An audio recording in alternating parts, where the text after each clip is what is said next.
Are you struggling for consistency in your sim racing? Does your iRating look like a roller coaster? If so, we have good news for you. The way to get more consistent is to first understand what you're doing differently than the professionals. And VRS is the answer. With our competitive subscription, you will have the telemetry, setups, tutorials, and everything else you need to fully analyze your driving. Our data packs and the ability to compare your driving with the best in the world will show you exactly where to adjust your inputs, change your driving line, and shave seconds off of your lap times. And our powerful and precise Direct Force Pro wheelbase and precision pedals are being used by some of the world's best drivers. All these champions agree that VRS hardware is not just the best on the market, it's also priced well below the competition. So if you're looking to upgrade to direct drive and the best pedals in sim racing, VRS is your answer. If you want to get better, get faster,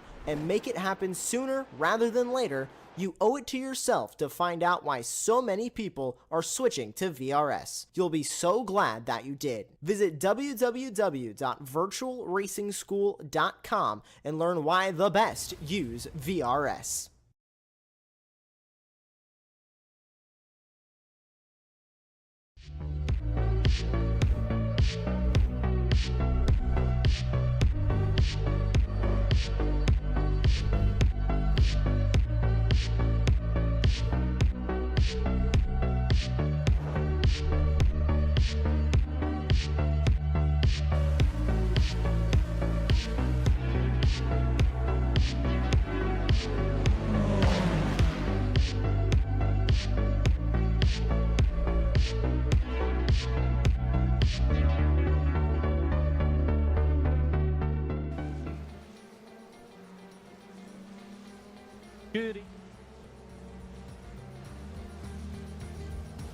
Well, good afternoon, everybody, and welcome back to Super Sunday here on Apex Racing TV and the Weekend Warriors series, where first up, as always, we've got the Formula Fords. My name is Ron Mullins. Alongside me in the commentary booth is Charles Michelle, and in the virtual production hall we have our old buddy Joshua Wilkie. Now, today we're at the always challenging Imola circuit. We're at this fearsome track. The drivers have 40 minutes of racing in front of them and a whole lot of challenges to face as well. Whether it be the curved braking zone into the Tamburello chicane, the unforgiving track limits of Aqua Minerale, or the killer curbs at Variante Alta, this track is designed to keep you on your toes. So Charles, to pass this off to you, what do you think is going to be more difficult? These drivers dealing with the challenges of the corners on this racetrack, or us trying to pronounce these corner names without getting pilloried by the Italians watching this stream? Yeah, it's going to be pretty tough. Some of the names are pretty straightforward, but yeah, they're definitely an Italian flavor, obviously, with this track. And you're right, it's a very difficult track. The curbs, as you mentioned, in Variante Alta, very unforgiving. And it's really just a really difficult, I would say, technical track. You know, obviously, even the chicanes of Tamburello and Villeneuve at the start of the lap present obstacles that you just have to get them right. So looking forward to this. Obviously, classic tracks. Seems like I saw some other open wheel cars running on here live this morning. Obviously, looking forward to this race as usual. These drivers always put on a good show, and I expect nothing different today. Now, I think I saw something very similar to that, Charles, but if I remember correctly, that race wasn't too exciting until the final 10 laps. This race, however, I think is going to be a whole different kettle of fish. We're following Chris Murakami exiting Variante Alta there, and this track is a little bit, well, I wouldn't say old in its scan. It's a somewhat new scan here in iRacing, but compared to that aforementioned Formula Series I was running here earlier on today, the track is a little bit different. The scan, the curbs as well, they're a little bit different as well.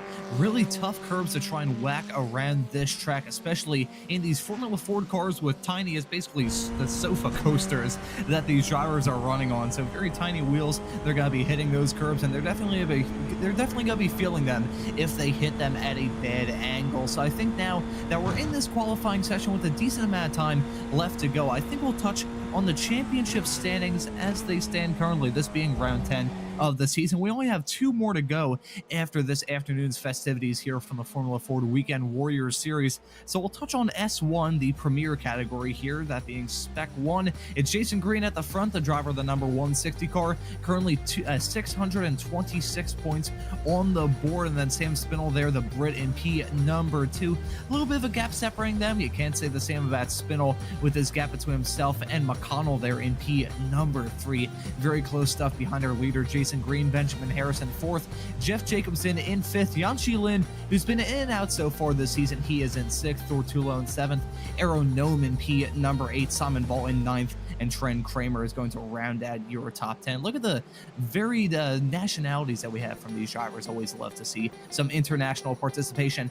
S2, it's been very cut and dry for Julian Ditchburn. He's won quite a lot in that S2 category. I think he's won the past 3 races, has been the top S2 driver in all of them. So he is looking very good at winning that championship. He won't be able to clinch it tonight, however, come time 1 week's time when we head into Long Beach for the second to last round of the season, he may be able to get the job done there. Fellow Canadian David Foy is in 2nd, Philip Fernandez in 3rd, Peter True in 4th, Paul Stevens 5th, Pedro Carvalho in 6th, Tim Stano in 7th, Paul Jackson in 8th, Adam Borney in 9th, and Chris Montgomery is going to round out your top 10 in Spec 2. And then moving over to your favorite class here, Charles, that being the Masters. Yeah, absolutely. Antonio Race is in P1 in the Masters class, 515 points.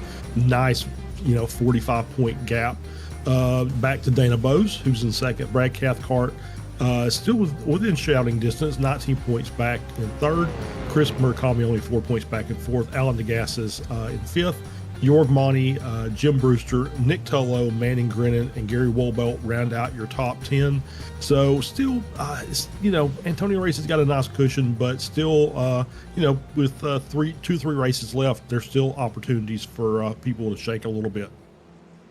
Antonio Reese, much like Julian Ditchburn in the Spec 2 category, he's off the back of multiple wins towards the end of the season. One last time out in Snetterton. It's looking like he may try and go for that 4-win-in-a-row streak here at Imola. I mentioned a few moments ago about the fantastic schedule of races that we've had so far this season. Started off all the way back on March 17th at Summit Point. Then we went to Sebring in the rain, Lake Sebring, as many of these drivers called it. Went to Okayama, then right after that, Brands Hatch, Canadian Tire, Osha Slavin, Rudskogan, Belle Isle, Snetterton last week. We're at Imola today, and then we've got Long Beach and VIR to round off this fantastic season and this fantastic schedule of races that we've had so far.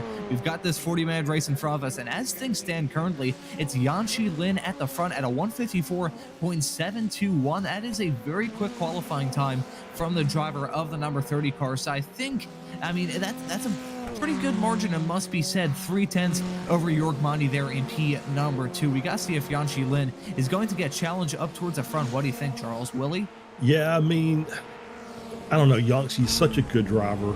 We talk about his shit. Oh wow, what a slide through Villeneuve there. That was crazy. There's always a chance as we see Cabanca moving up now into P2. Only 700, so it looks like that field's starting to tighten up at the top. So it looks like it's going to be a pretty competitive race. It's just going to be a matter of how quickly they get single file line. If they're going to end up tight enough to where they can swap positions back and forth, that'll just keep the front of the field bunched up and make the race a lot more competitive than usual. So yeah, it's going to be interesting to see if Yanchi can get a gap or if those cars are going to be able to hang with them. The thing as well with this track that we didn't see last time at Snetterton, that track had a fairly open first corner. You're chucking it in there, going at a fairly decent rate of knots heading through turn number 1 at Snetterton. Here at Imola, technically turn number 1, it's not really a corner though. It is if you're a motorcycle rider, but here in these Formula Ford cars, really the first corner is when you try and go down the gears and head into that Tamburello chicane. That is going to be tense. We are speaking of Julian Ditchburn, the driver who's absolutely kicked butt in that Spec 2 category. I saw him get a little bit of air earlier on heading through that Tamburello chicane, ran a little bit wide heading through turn number 2, then hit the inside curb of turn number 3. We're going to see how these drivers negotiate the Tamburello chicane. Megan Overstreet is back with us yet again. longtime viewers here of the Weekend Warriors series, along with the Ray Esports series, also run by Stevie Ray, will know Megan Overstreet very well. She's a very wonderful person to talk to in my interactions with her on the air, and it's always nice to see her out here. She had a series of work commitments that forced her to kind of step back from this series, but now the summer's coming and she's pretty much said, hey, if I'm going to have a day off, I'm going to spend it on the racetrack. Shows the mentality of a true racer that Megan Overstreet is. Yeah, for sure. Megan's just, and you're right, she's just very delightful to speak with. I've talked with her a few times during the course of my broadcasting career here. It's always insightful, always in a good mood, and even when things don't always go great, anytime you talk to her, she's always a very positive person and a great racer. She really puts in the work, as you can see, with a qualifying in P4 currently. So she always puts in the work when she knows she's going to race to be competitive. And it shows, and I called her Miss Consistent there for a couple of seasons, because it didn't matter if she had a bad qualifying or not. She usually ended up in the top 10 before it was all over with. And we saw her run last time out at Snetterton, and she was running, again, very, very consistent. She made pretty much no mistakes even in the practice qualifying session, along with that 40-minute race, and we're seeing that yet again. She's currently P4, splitting our top Masters driver Jörg Mani and our top Spec 2 driver, that being Julian Ditchburn. So P4 in only her second race since, God, I'm trying to go back into my head, her second race in quite some time, ever since last season. So the fact that Megan Overstreet has spent a decent amount of time away from this series and she's just hit the ground running is very, very impressive. Yeah, for sure. I was kind of watching, as we were watching, as we'll see Michael McConnell here. You got to talk about those little curbs on the inside there, the chicanes. That is your track limit penalty if you encroach too much. And you can see it just really upsets the car when you go through if you take too much of those curbs. So you have to be very precise through both Tamburello and Villeneuve before you get up here to Tosa, and this hairpin to climb up the hill up to Piratella, and then down the hill into Aquaminerale. So it's just a very difficult track. Not a lot of room. You can race side by side, but you still have to make sure that you're very precise, because any little deviation from track limits, that's about the best you're going to get right there, is coming out of Piratella. You got plenty of room out there to just kind of make that wide and get a good wide exit. Not so much there with Aquaminerale, as you can see. You can come off into that green, and that's going to be a track limit warning. Obviously no penalty there until you get to the gravel. That's when you're going to get the slowdown. So, and then of course Variante Alta, which is like, climbing a mountain with snowshoes. So it's got to be very careful there. Variante Alta, I have seen some very strange stuff go on at Variante Alta over the years. I'm trying to harken my mind back all the way to the summer of last year with the Apex Racing League GT3 trophy, and the man who dominated that championship, that being the German driver Antonio Sammarco, who, driving a McLaren, ended up barrel rolling after a big curb whack on the inside of turn number 11, the first part of that Variante Alta chicane. So hopefully we don't see a Formula 4 driver try and replicate that. I think you'd have to have some very strange things happen for that to be the case. But the checkered flag has been out here in this qualifying session for about 1 minute and 50 seconds. Jan Schielen is still fairly uncontested up towards the front and even improved on his time. Meanwhile, this man, Jason Grin, has jumped his way into P number 3 at a 154.946. So only three drivers at the very north end of the field have broken their way past that 1 minute 55 second barrier. Those are some very competitive lap times from all of those drivers, and we'll just have to see if they can convert that pace into the race we have coming up. I believe we only have one more car left out on track, that being Antonio Reese, who, if I'm very much mistaken, I think I saw stopped somewhere around the circuit. I know I saw, oh, there he is. Yeah. That's him. That's exiting Aquaminerale, I believe, so not sure what happened there. That was basically him just spinning the car coming through Aquaminerale, carried too much speed through, and just lost the rear of it, as you can see here. And it looks like we'll catch it right here. Yeah, maybe caught that inside curb a little bit. And there's a couple of those little sausage curbs on the inside there that Probably don't want to take with the Formula Ford car. I think you could be all right with it with a GT car, but for the Formula Ford, that might be just asking a little too much of these suspensions. So the qualifying session is wrapped up. We're going to get the starting grid for you right now. It's Yanxi Lin, the driver of the number 30 car, starting this race from the pole. Christian Kabanka will join him on the front row. Jason Green in the number 160, the final driver to break past that 1 minute 55 barrier. He'll be starting in third alongside Jorg Mani, the Masters driver, looking to have a good turn of fortune here in the dying stages of this season. Megan Overstreet, the comeback in P number 5, starting alongside the S2 man, the Spec 2 man, Julian Ditchburn, starting this race in 6th. Then we have Michael McConnell in 7th. Alex Bomberg, who impressed in his debut in the series last time at Snetterton. He won that race in his first ever time in the series. He'll be starting his second race in this series in P number 5. Then David Foy, the second driver in the S2 category in both this qualifying session and the championship standings. He is going to be starting in 9th alongside Antonio Reese. That rounds out your top 10. Yeah, Tim Stano, Spec 2 driver, will start in P11. Jeff Jacobson in 12th. Wilson Brzarowsko in 13th. Chris Murakami 14th. Thor Tolo in 15th. Peter True 16th. Benjamin Harris and Paul Stevens on row 9. Andrew Love and Philip Fernandez round out row 10 in your top 20. Then we've got Dana Bowes in 21st. Jim Brewster 22nd. Jesus Rodriguez in 23rd. Nick Tello in 24th, Russ Telker in 25th, Paul Jackson 26th, Johan Batinga and John Tom did not set a time in qualifying, and that rounds out your 28 car grid. 28 cars are going to descend their way into the Tamburello chicane in a couple of moments' time, and I have it pictured in my mind that whatever happens, the chicanery that goes on going through the Tamburello chicane in a couple of moments' time is probably going to end up on an Apex Racing TV May highlights reel that's posted at the end of every single month after this broadcast is over, and before the Spec Racer Ford broadcast later on this afternoon. You should definitely check that out. Me and Charles made our appearance on that, and strangely enough, Charles, we always appeared during the very weird moments that come on some of these broadcasts here on Apex Racing TV. So I guess we're a bit of a magnet when it comes to very strange moments happening in the races that we broadcast. Strange moments aside, though, I think we're in for a very good race. 40 minutes and 17 corners in all, and I think we have a lot of action in store for us this afternoon. That Porsche pace car has gone down pit road. The field is now in the hands of Yanxi Lin, who's going to grab the green flag in just a few moments' time. It feels like forever until they grab that green flag waiting in the air. The green flag still isn't out.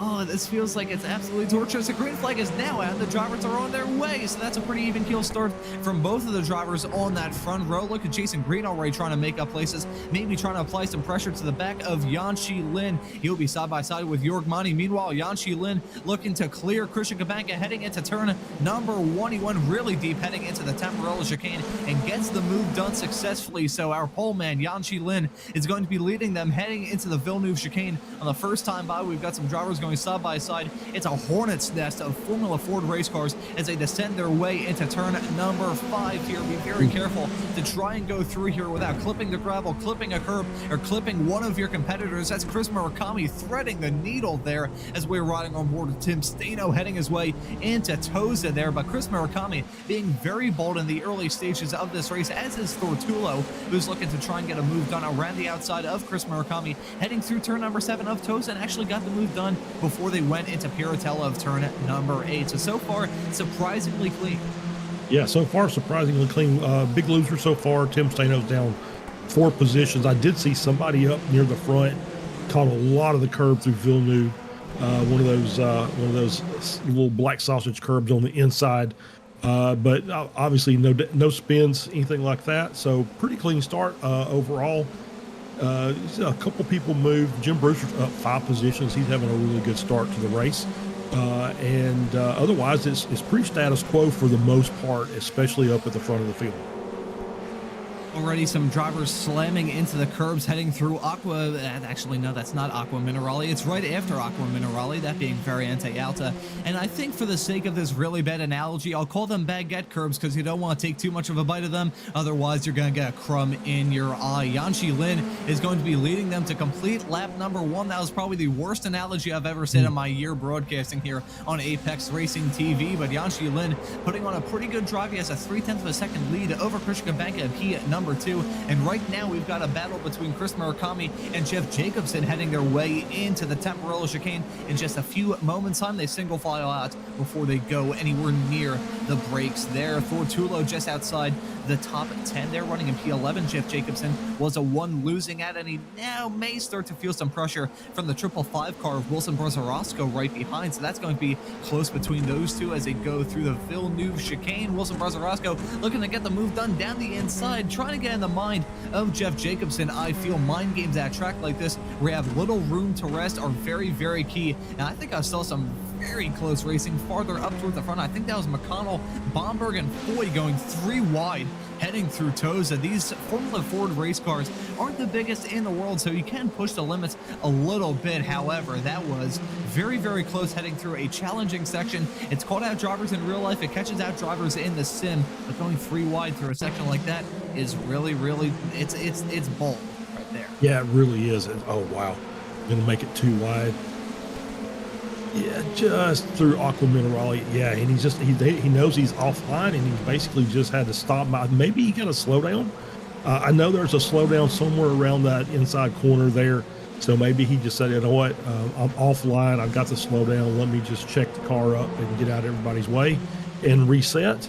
As we're looking now at Philip Fernandez coming down here, and looks like into Variante Alta. Is indeed, yeah, just, inside curb. I think the same thing there. Maybe a slowdown on the inside, took a lot of that inside curb.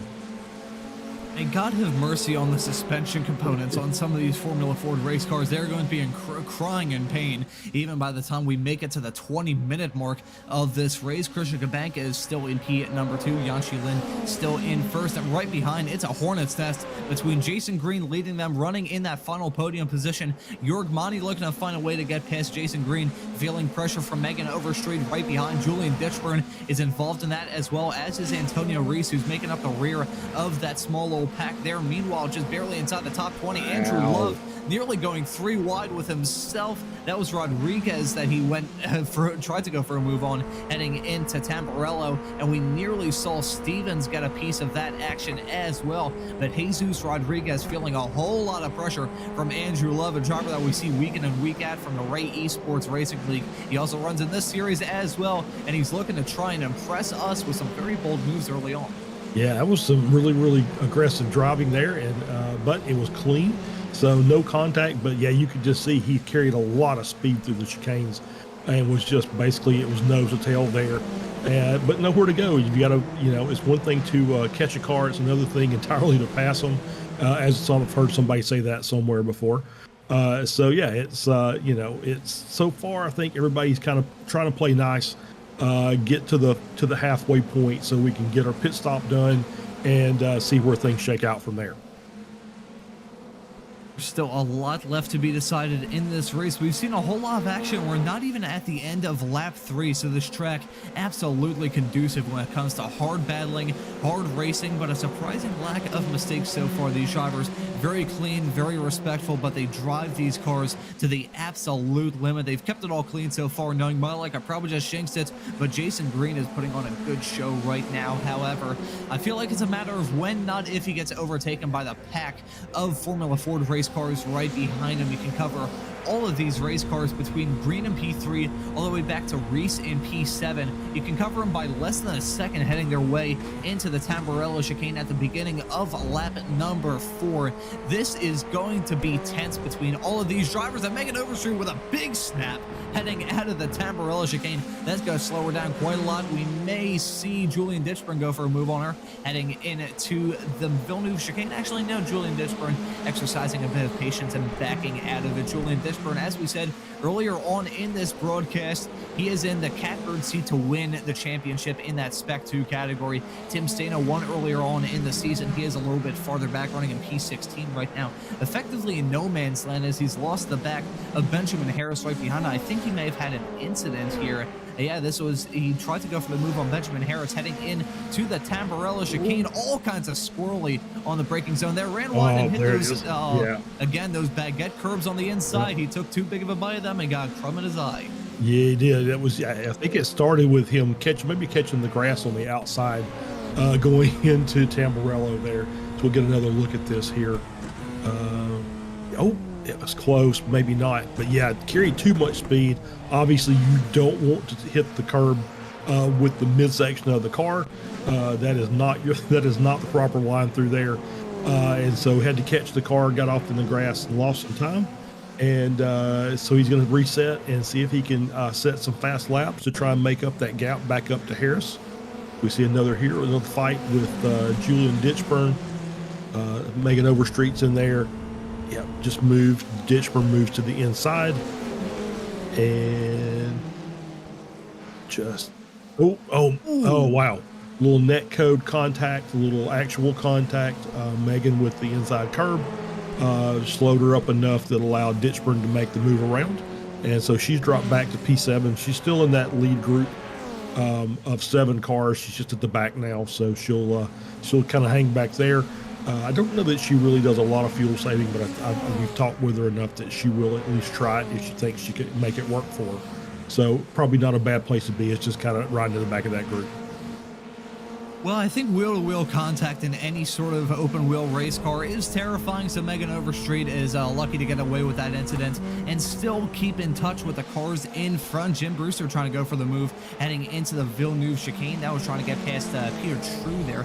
Not close enough. However, Peter True runs wide heading through that chicane, got a small piece of the gravel, and now Brewster going to sweep around the outside, heading through Toza. I think that's going to be a commanding move and gets a good exit there. So Jim Brewster moves his way up into P number 17. Nicely played from the driver of the 933 car. So it's I'm looking through the field and seeing some storylines developing. I will say Lynn and Kabanka is still pretty close, separated by less than half a second. However, that gap between Lynn and Kabanka, those front two at the very north end of the field, they haven't pulled away from Jason Green. If anything, that gap has actually diminished in the past few moments. So maybe it's because we're just going through the midsection of the track and Jason Green has a very fast race car underneath him, or Yanchi Lin and Christian Kabanka maybe doing some fuel saving, perhaps trying to take it a bit easy in this stint. It's a matter of time before we mention pit stops in this race, as Philip Fernandez has gone off heading through the Aqua Minerale section. We're going to take a look at a replay.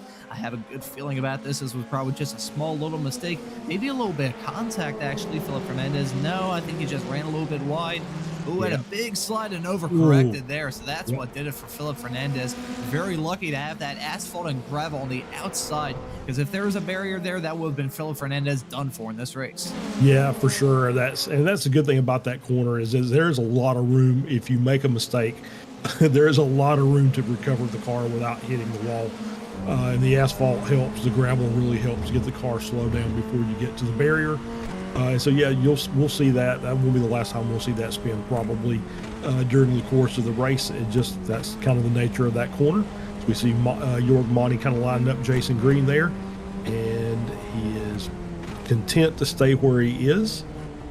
This may be a play by Jorg. I don't know. We've talked with Jorg, and he just doesn't necessarily like the fuel save. I know Jason does. So maybe this is a good way for Jorg to kind of get fuel saving in without really having to think about it. He can just ride behind Jason and they can fuel save together and get set as we're just past the 10-minute mark of the race. So pit stops will be open. The pit window will be open in the next lap or so. So we may see some early takers, and I don't see our league organizer Stevie Ray in the field today. So he's usually the guy that opens up the pit window, and today not so much. So we'll see who gets the honor today. Very often in these Weekend Warriors series, some drivers go for some absolutely off-the-wall strategies, even with Stevie Ray not being with us here this afternoon. I don't think that is going to be any different. We're following Chris Murakami, who's put together a quiet race. Not a whole lot of drivers have had quiet races. Chris Murakami has. I mean, we saw him with that threading the needle action at the very beginning of this race. He's up 2 spots, which is a very nice run of things currently. However, it's nothing to blow your socks off either. However, he is running P3 in that Masters category. So Chris Murakami, maybe a quiet race is on offer for him. It's on the cards and will be the dinner of choice here this afternoon. I think we're seeing some action farther towards the front of the field. That was Megan Overstreet and Bomberg battling there. So Megan Overstreet has really dropped back like a rock. She was involved in this pack. However, that small little, I wonder if she picked up maybe some suspension damage from that contact that she had not very long ago with, I believe it was it Green or Ditchburn? I think it was Ditchburn. Yeah, it was Ditchburn. Either way, so I think there may be some damage on that car. Yeah, I think that, and the fact that Bomberg is also has a really good pace. He's about running the same as the top 3, so he's actually kind of making up some progress, and he's trying to close that gap down. And yeah, maybe Overstreet's got a little bit of suspension damage, maybe some wheel damage from the contact, either with the curb or with Ditchburn's car. So that she has fallen back a bit, and we'll also give a little bit of a rig rust as as a potential issue. Although she had some good pace in qualifying, she's still just getting back into the car after a pretty long layoff. So we can always throw that in there as well.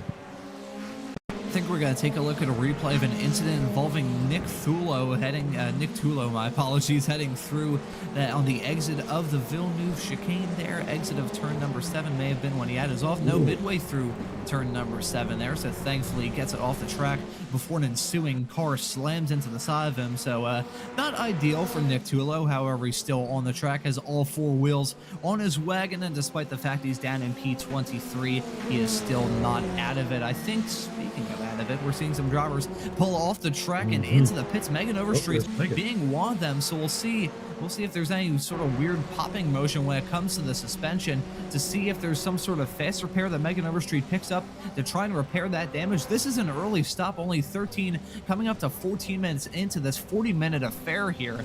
So Megan Overstreet coming in fairly early. Let's see how long she's stopped in the box here, north of 15, actually just barely under 15 seconds, so 14.2. That's not really sure. We haven't had anything really to compare that so far, so I think Megan Overstreet, we'll call that the average, we'll call that the baseline in terms of how she exited the pits. Yeah, for sure. We'll use that as our baseline. And yeah, you got to think that with her coming in that early, that she did have some damage that she needed to get cleaned up. She just was not, up to pace of that front group. So she'll gonna attempt the undercut, see if she can get some clean track in front of her. Looks like she's got just past Fernandez. So she actually came out around Tolo and Fernandez. She's got by them, and so now she's got a nice little 6 or 8 second gap she can work with in front, so she can run some quick times and see if she can make that undercut work for her.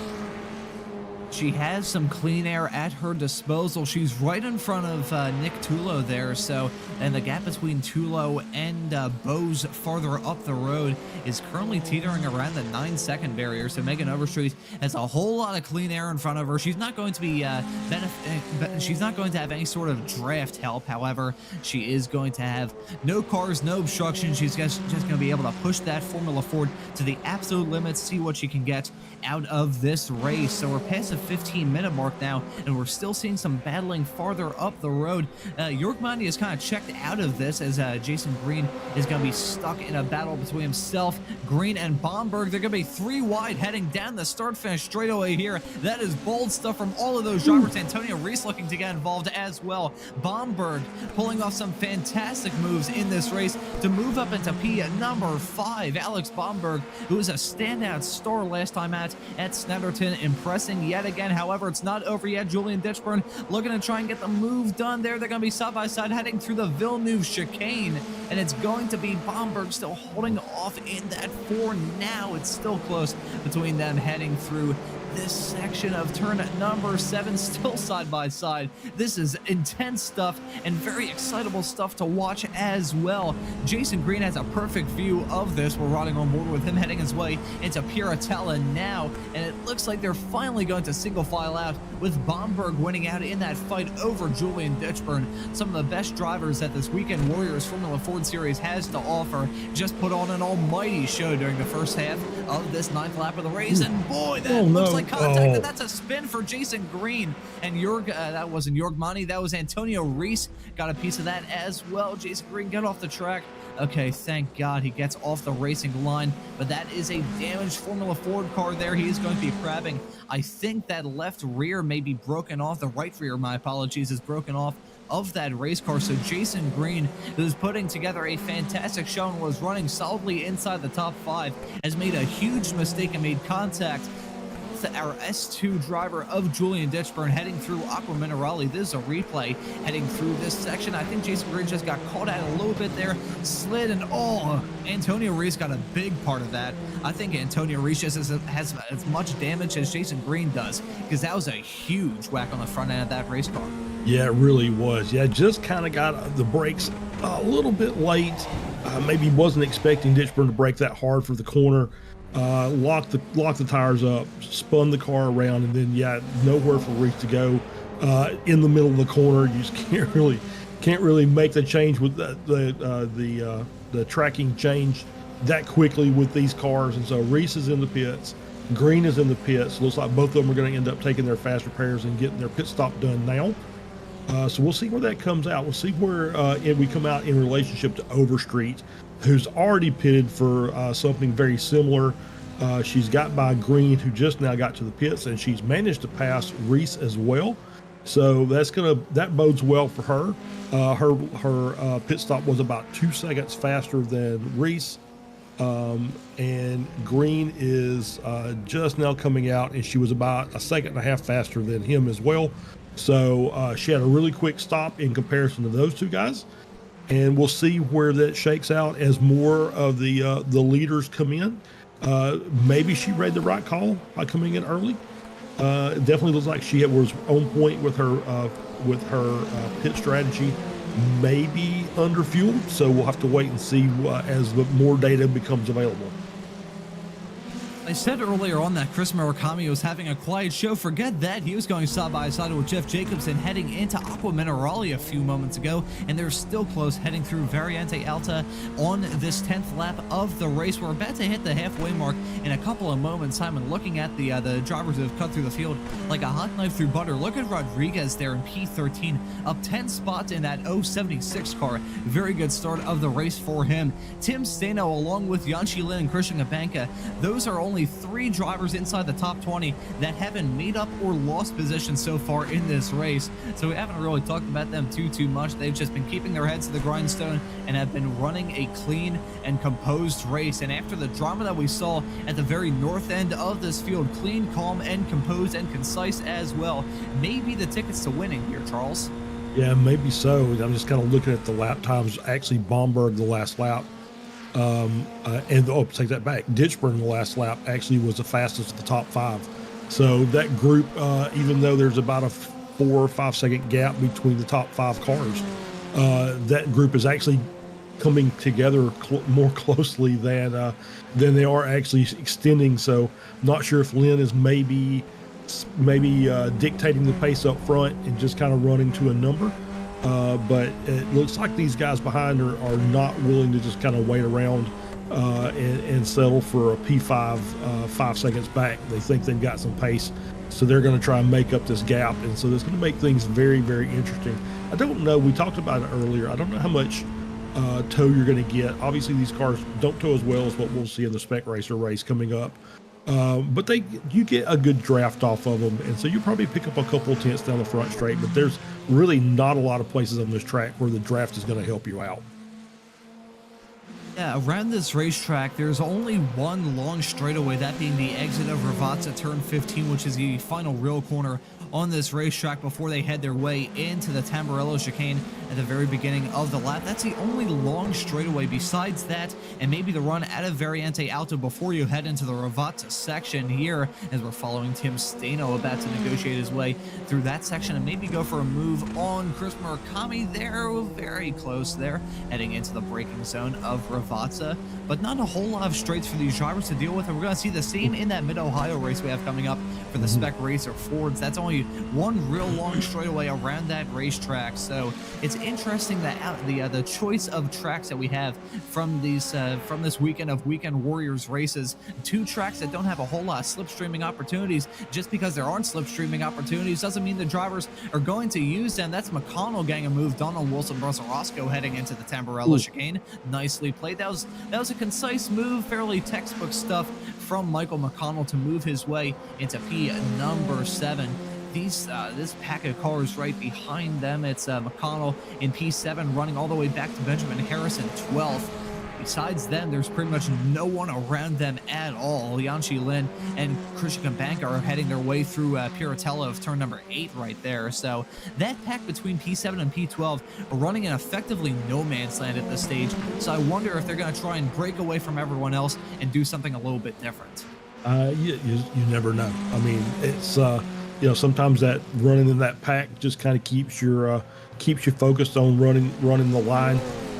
But then you also have that tendency to run whatever line the guy in front of you does. If he's running a little different than you, or he makes a mistake and runs wide.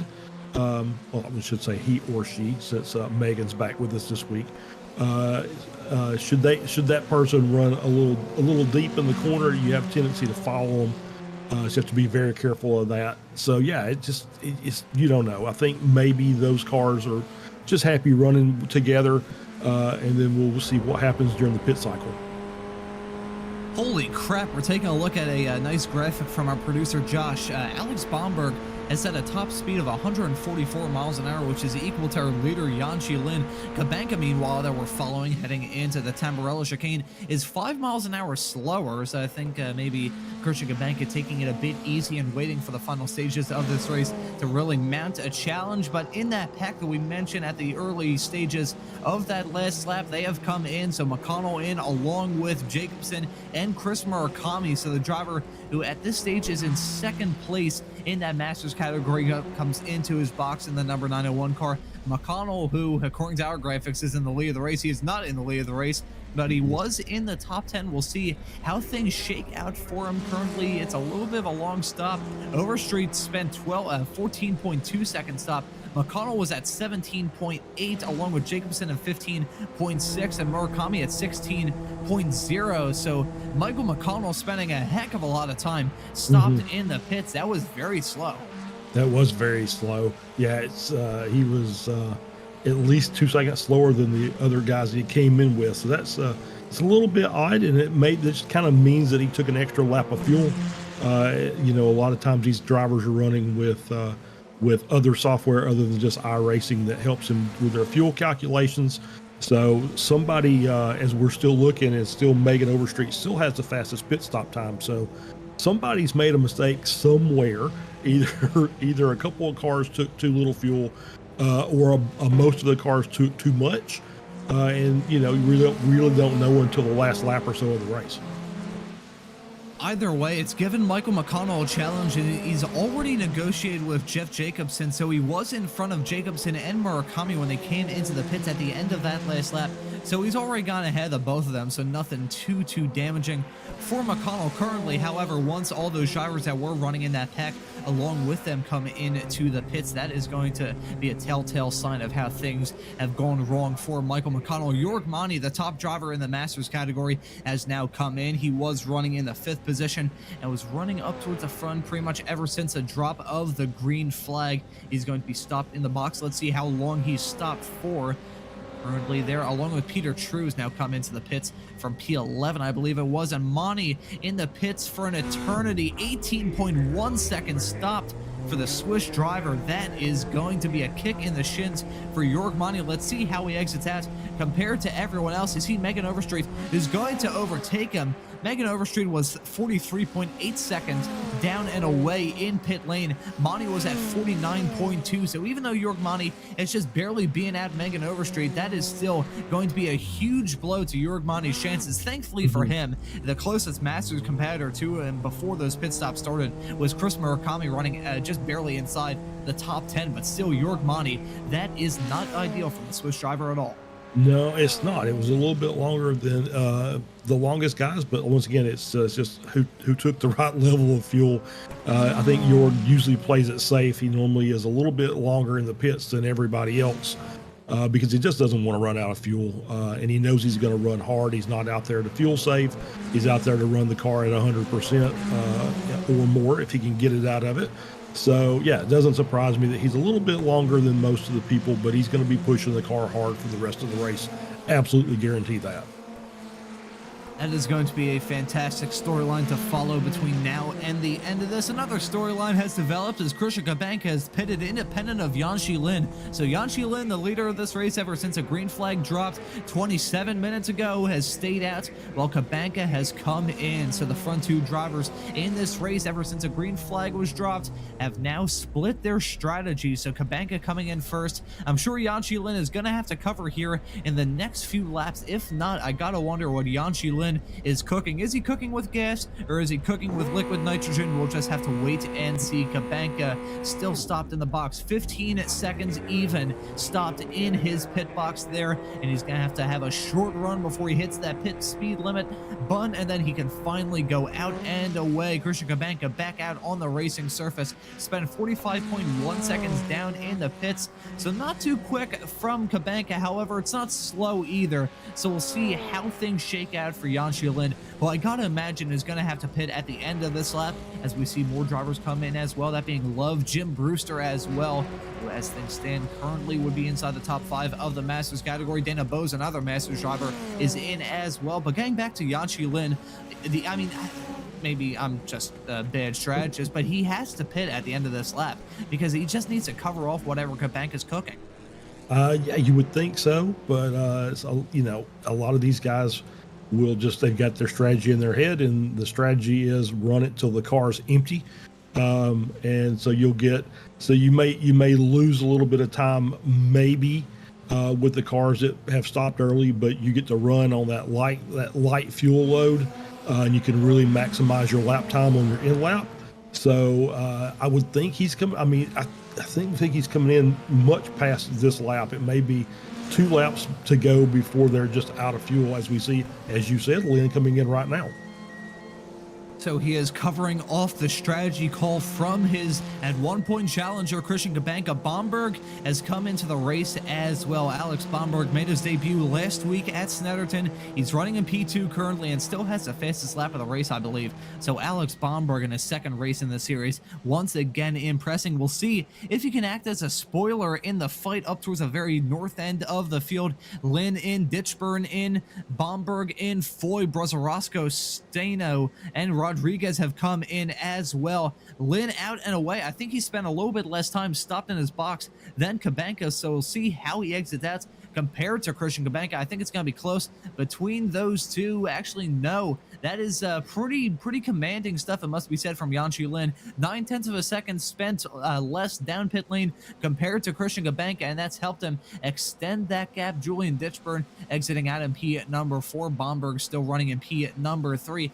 Bomberg spent a whole lot of time in the pits along with Ditchburn and Monty, so them coming for some longer stops there, all in the 18-second range. So I wonder what they're thinking here. I wonder maybe Megan Overstreet just underfueled that car, because her pit stop and pit time is still worlds better than even the leader Yanxi Lin, who pitted 20 minutes later than Megan Overstreet. So I wonder if Megan Overstreet has been spending this time trying to save that fuel. This is going to be tense stuff here just in terms of the strategy content. I mean, she just set her fastest lap at a 155.7, so I don't think she's fuel saving. I think maybe now she gets to fuel save a little bit because she's behind 3 other cars in this group that includes Monty, Ditchburn, and the car in front. Set Bomberg immediately in front of them, and then Antonio Race is kind of lurking behind. Oh, actually a little bit further behind them. So yeah. So, you know, she gets to save a little bit of fuel here, and let Bomberg lead this little group of cars. But she's going to want to make her way up past these guys if she can before the race is over, get inside that top 5 and get a really fantastic result in her second week back.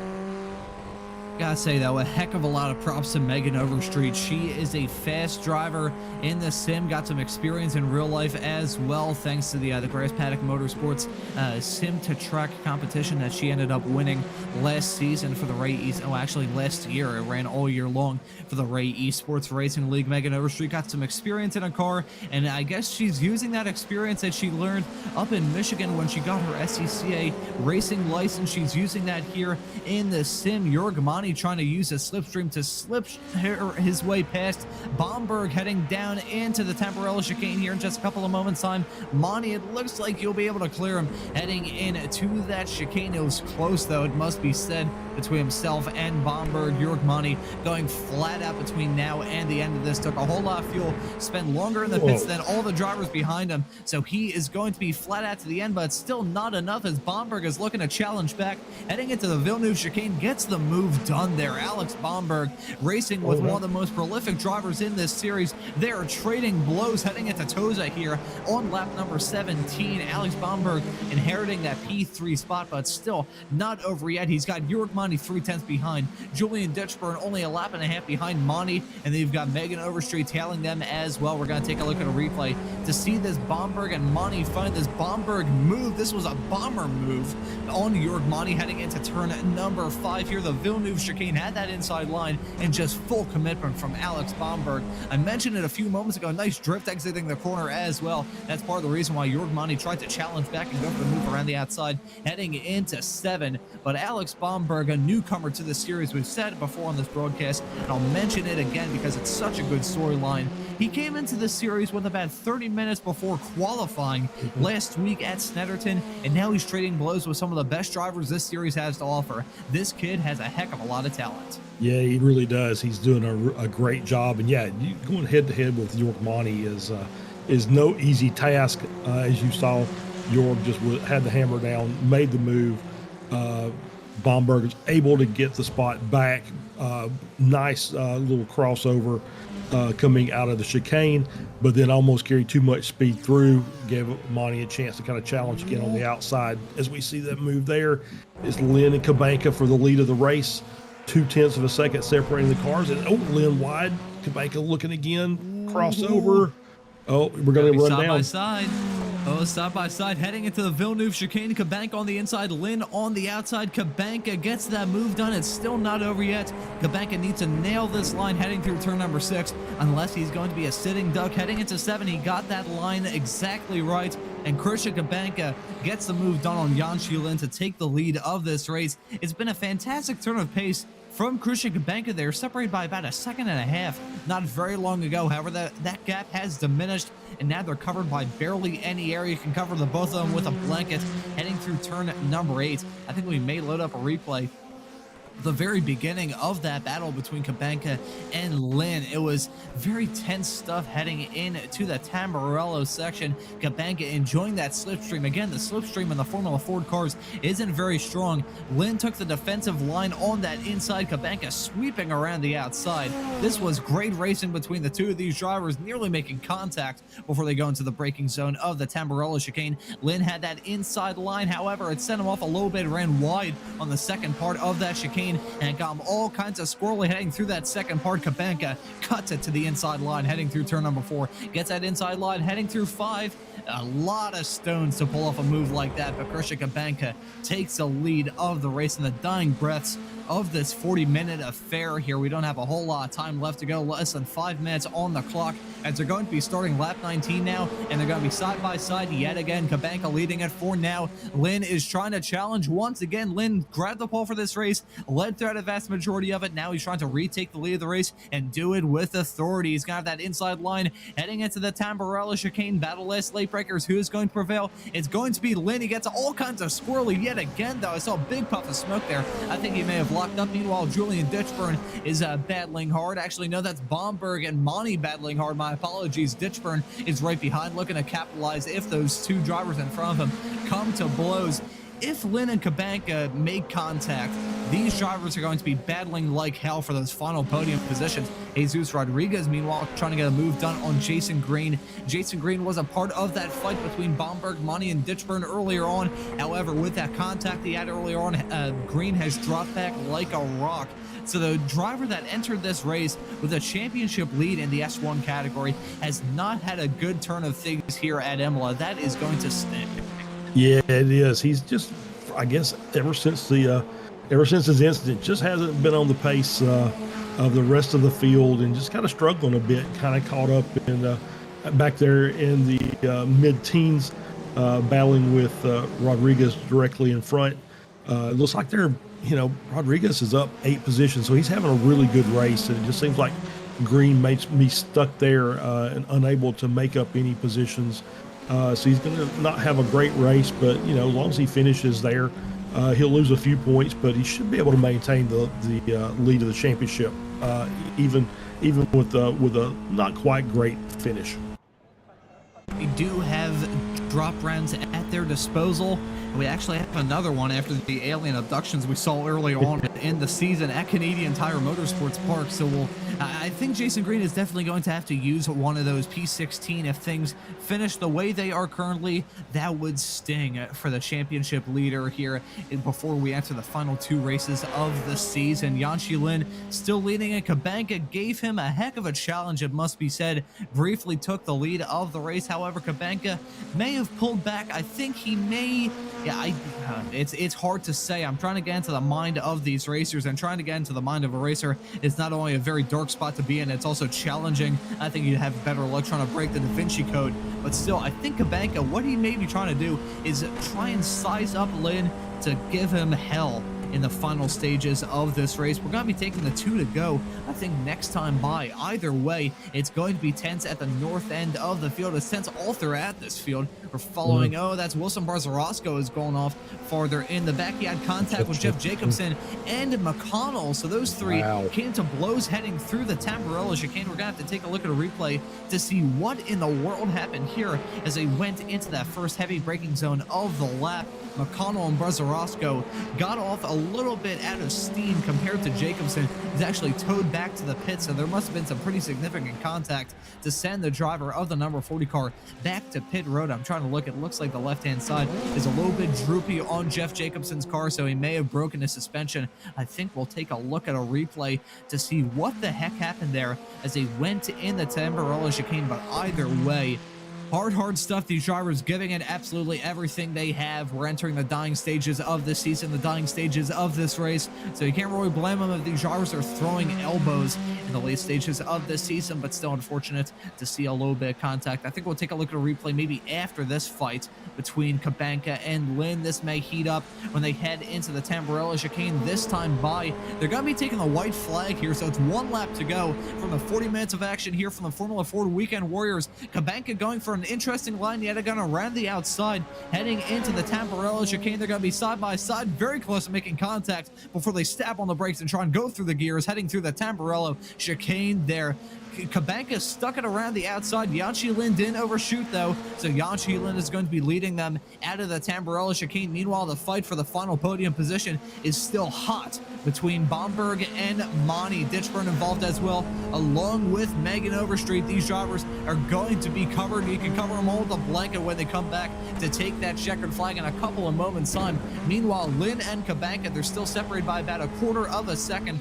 They, I think, may stay in position. We'll just have to wait and see. Actually, they're closing up, in fact. Lin and Kabanka, they're going side by side, heading into turn number 8. Don't see a driver go for a move like this. Kabanka going around the outside of Yanchi Lin to take the lead of the race on the last lap of the race. Fantastic stuff from Christian Kabanka, the driver of the number 9 car, around the outside of turn number 8. That was a 7 out of 7 move. That was damn near perfect, but it's not over yet. Kabanka, he ran wide heading through Aqua Minerale, and it looks like he's going to lose the lead of the race. Lin is going to be side by side with him, heading through Variante Alta for the final time. Lin is going to have to focus on this exit. I was wondering if Kabanka possibly picked up a slowdown there as he ran wide through Aqua Minerale, but I think he got away with it fairly clean. But Yanchi Lin. He doesn't have a whole lot of time left to go. He's going to try and salvage that slipstream, maybe go for a move heading into Ravazza here in the dying stages of this race. Only a few corners left to go. One real corner, and then it's straight home for Christian Kabanka. Yanchi Lin trying to focus on that exit. This may be a photo finish developing between Kabanka and Lin. They're coming to take the checkered flag. Kabanka is leading them out of the final turn. They're going to be side by side coming right to the line, and it's going to be Yanchi Lin winning it by 0.03 of a second over Christian Kabanka. And Alex Bomberg, he was running in P3 at the beginning of this final lap of the race, he's out of it. That is broken suspension on the back of that Formula Ford race car. Alex Bomberg, who's one of the most impressive drivers in this race, is out of it. He loses out on the podium position, and he stopped on the outside of turn number 15 there. At that point, you got to cut your losses and just tow back to the pits. That is a death wish if you're one of these drivers. Jesus Rodriguez, we're following him heading into turn number 11. Someone's mowing their lawn outside. Hopefully that's not getting picked up on my microphone. But Jesus Rodriguez just barely outside of the top 11. This is a fight between Dana Bose. My brain is completely fried after what we just saw. Dana Bose is going to be side by side with Rooster heading into Ravazza there. Julian Ditchburn ends up taking P3 in all that chaos. So, man, final lap of the race, we were expecting it to be dramatic. That's exactly what we got. That was completely insane. What a great run by Lin out of Ravazza at the end of that race. We're going to come back here to this Bruzarosco and Jacobson, and looks like Murakami's in there as well. Oh, just way too deep from Bruzarosco going into that corner. Catches, I think it was McConnell or Jacobson. We'll see it again here as they're coming down out through turn 1 down into the first chicane. Tamburello just just looks like maybe Jacobson checked up a little early because he was on the inside, and Bruzarosco kind of just drove it hard into the corner, and wheel-to-wheel contact in with Jacobson, catches McConnell as well. It's just a innocent bystander.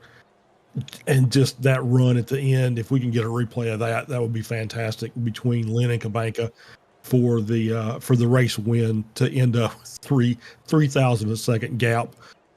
Just a completely outstanding ending to this race. As we're seeing here, Andrew Love, and just we're finished up. And I will say this: I just took a quick look, and the first time I can remember seeing it that I'm aware of is all 3 podium position finishers, all 3 classes, all in the top 10. So very, very balanced result from everybody. So great job. I think we're going to try and take a look at some replays here. This may have been the incident for Bomberg. I think this is Paul Stevens, who may have been one of the drivers that saw Bomberg's damaged car on the outside of turn number 15. This may be it here. This is what happened to Bomberg. It looks like he was entering turn number 14 with that final podium position. Ooh, he ran wide heading through 14 and then made contact with, that was a big bounce there. Megan Overstreet involved as well. That was a hop there from Jorg Mani coming out of turn number 15. This weed whacker outside my window won't shut the hell up. We're focusing on this racing here. Jorg Mani, we're going to follow him in his aerial acrobatics coming out of turn number 15 of Ravazza. And wow, I mean, I don't think I've ever seen a Formula Ford car hop in the air like I just saw Jorg Mani's car do. That was unbelievable. Yeah, it was. It was just, this is not the replay. I think this might have been the lap prior. Yeah, but to me, it looked like Bomberg got loose in the first Ravazza here, as we'll see this. Yeah, just catching the rear of the car. It catches it up, and then looks like he just was slow because he was on the outside, missed the apex of the second corner, had to check up a little bit, and I think all 4 of them actually had contact there during that section. So obviously Bomberg was the worst of the group, and then Monty obviously got caught up as he just basically picked the car up and like he was forklifted up in the air. And Ditchburn Overstreet gets through. Ditchburn gets the overall podium, wins in Spec 2. Megas Overstreet gets P4 and the final position for the Spec 1 podium. and Monty still manages to end up winning the Masters class. With an absolutely battered Formula Ford race car, that is for darn sure. Now we're going to take a look at this absolutely fantastic pass. It didn't work out for Christian Kabanka when they came to take the checkered flag, but all credit where credit's due to Christian Kabanka for this badass move around the outside of turn number 8 on Yanxi Lin, barely keeping it within the white lines there. That was teetering on picking up a slowdown. Absolute commitment from Christian Kabanka. And then we're going to take a look at this run to the checkered flag. Yanxi Lin, he just timed it perfectly, had a fantastic run coming out of Ravazza, used that tiny little slipstream effect in these tiny little Formula Ford race cars to end up taking the win. It was inches separating those two as they came to take the checkered flag. Oh man, I think the only thing that spoiled that finish was a weed whacker outside my window. Serves me right for having my window up on a beautiful spring day. But wow, Charles, we were expecting some intense racing here at Imola. We certainly got it, and I think we'll take a look at the results very briefly here, and then we'll move into some interviews before we wrap things up. Yanxi Lin ends up winning it. According to our live timing screen, when it happened, it was 0.003 of a second, but according to the results, it was 0.012. So a massive yawning chasm separating Yanxi Lin and Christian Kabanka at the end of this race. Oh, that is, what's that? Well, they'd be 12,000ths of a second. Either way, Christian Kabanka, Yanxi Lin, all credit where credit's due. That was intense from lights to flag. And then ending up this race in P number 3 in the top of the drivers in the Spec 2 category is Julian Dishburn, the Canadian, on his way to the championship in the S2 category. Megan Overstreet, who got a fantastic view of the underside of Jorg Mani's car, ends up in P4. Jorg Mani in 5th. Antonio Reese in 6th. David Foy in 7th. Nice drive from him. Chris Murakami in 8th. Benjamin Harris in 9th. Tim Stano will round out your top 10. Yeah, Jesus Rodriguez in 11th. Jason Green 12th. Michael McConnell 13th. Andrew Love 14th. Peter True. Wilson Brosco. Jim Brewster. Dana Bose in 18th. Paul Stevens 19th. Alex Bomberg ends up 20th. First car lap down. I'm assuming he towed. Philip Fernandez 21st. Nick Tello 22nd. Paul Jackson 23rd. Johan Batinga 24th, Jeff Jacobson 25th, Thortello 26th, Russ Telker, and John Toms ends. It finishes out our 28 car field, and yeah. So let's get to some interviews. We got some folks we haven't talked to in a while in here. I think because we haven't had a chat with her in quite some time, we'll bring in Megan Overstreet and have a chat with her. I'll drag her in to the commentary booth here. Megan, welcome back here to Apex Racing TV. It's been a long time since we were able to have a wonderful chat with you, and that was a chaotic race there at Imola and a chaotic final corner as well. Talk us through that race. Oh, it was very fun for me. For one, I'm glad that I've had 2 Sundays in a row off of work, which is fantastic. So unfortunately, my new work schedule is in the afternoon, so that's why I've been gone for a while. But every now and then I get to pop in here and have a little bit of fun. But yeah, the race was nice and fun. We stacked up there after Aqua Minolari, and I took some damage, so I had to pit early to fix the damage on my car. I barely had enough fuel to make it to the end, but that last lap was pretty intense. I was not expecting to have to take to the gravel trap there coming onto the front stretch. And you had a front row seat to the aerial acrobatics from Jorg Mani. How does the underside of Jorg Mani's car look like? Because you got a fantastic view of it as he went airborne coming around the final corner. It's very, very flat, but also very scary, and there's lots of dust and gravel flying everywhere. There's very few things that are probably more terrifying in one of these Weekend Warriors races than seeing the underside of one of your competitors' cars running inside the top 5 and coming to take the checkered flag. So, Megan Overstreet, very happy to have you back here on Apex Racing TV. Hopefully we can see you again here in the not too distant future. And next time out from this series, we're going to be at Long Beach.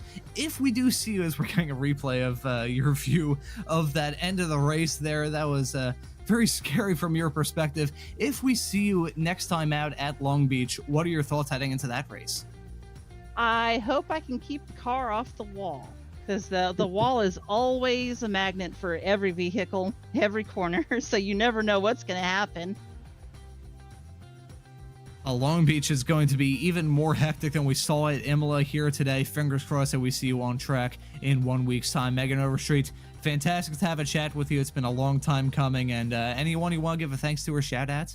Yeah, thank you all for doing the broadcast, our sponsors, everybody out there that's watching, and my parents.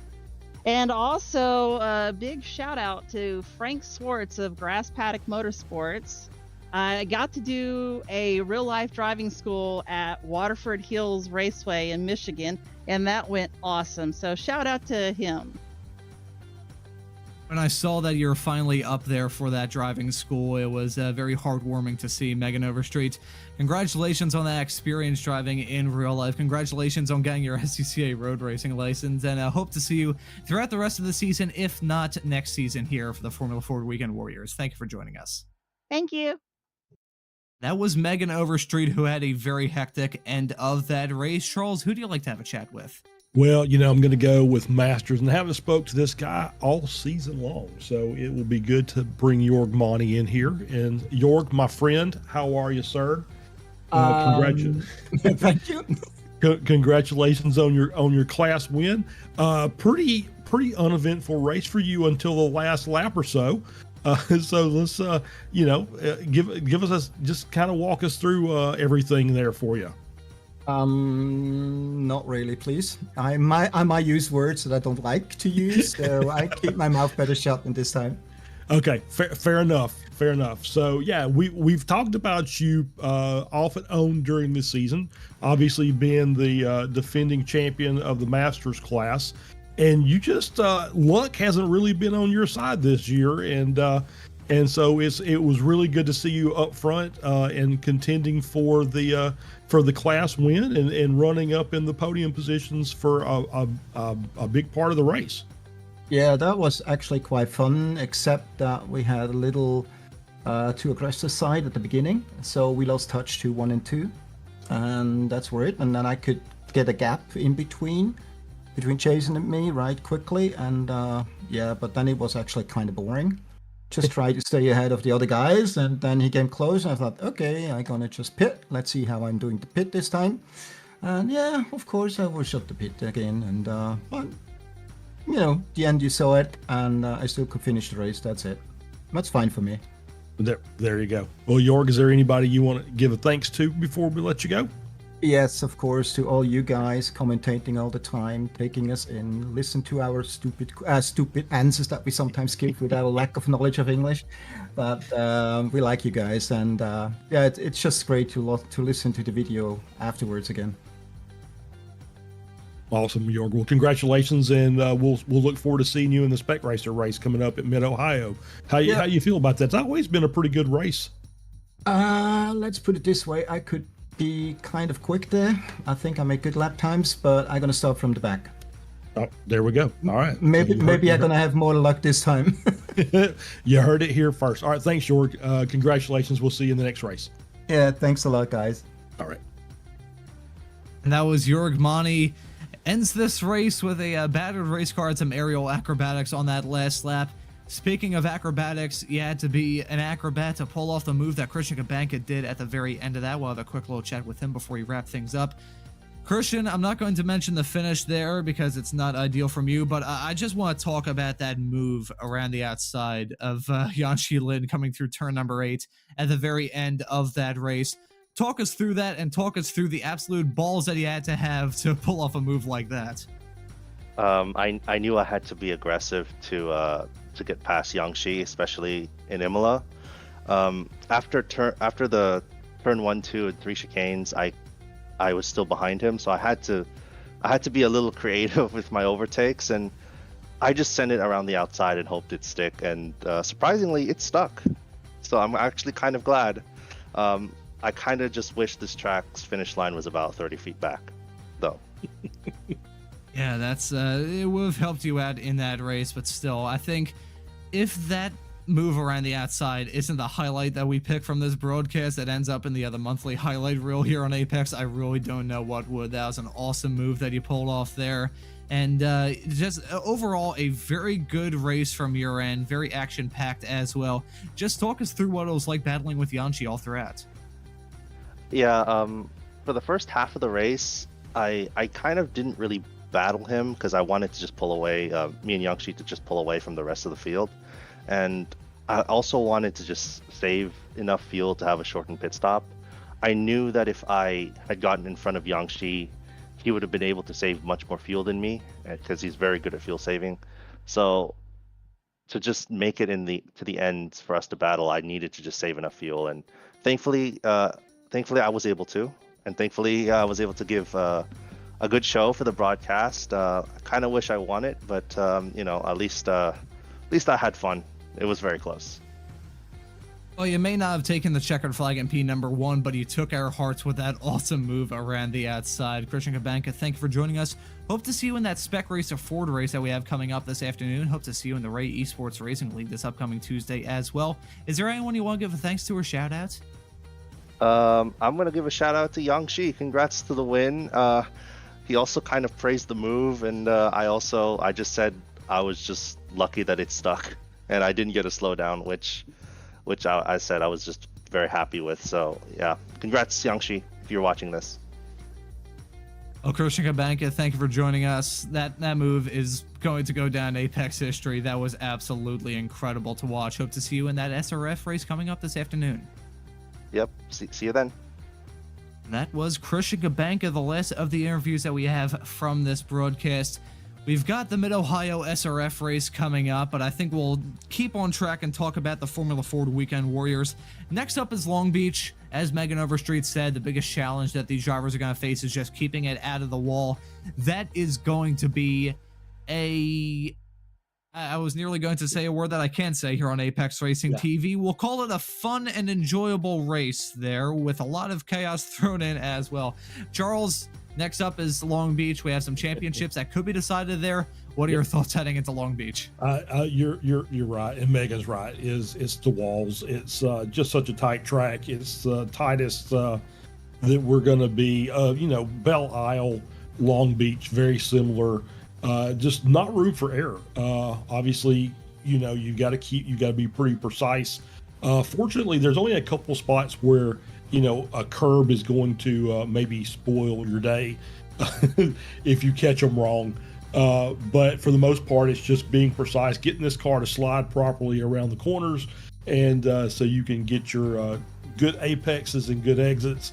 So yeah, it's always a fun race. It's fun to see these guys and girl battling in any environment, but Long Beach is one of those. It's just a little bit extra fun and extra exciting. So yeah, looking forward to it as always.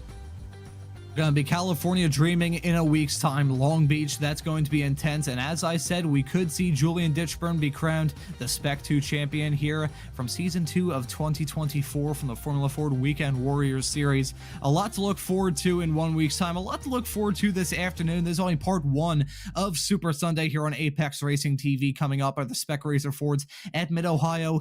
Our producer Josh, I believe, is going to be a part of that race as well. That's going to be intense. 40 minutes of action at that wonderful circuit. We saw some Spec Racer Fords running there in real life this past weekend with the SCCA Hoosier Tour, so we'll be seeing that action in the sim as well. Gives you more of a reason to hit that subscribe button and the notification bell so you never miss a thing here on Apex Racing TV. But as for this broadcast here from the Formula Ford Weekend Warriors, that will do it. So for myself, Ron Mullins, Charles Michelle joining me in the commentary booth, and Josh Wilkie doing a fantastic job working the cameras in the virtual production hauler, I say thank you all so much for watching. Have a great rest of your 2 o'clock hour, and we'll see you all in the not too distant future for the Spec Racer Ford Weekend Warriors at Mid-Ohio.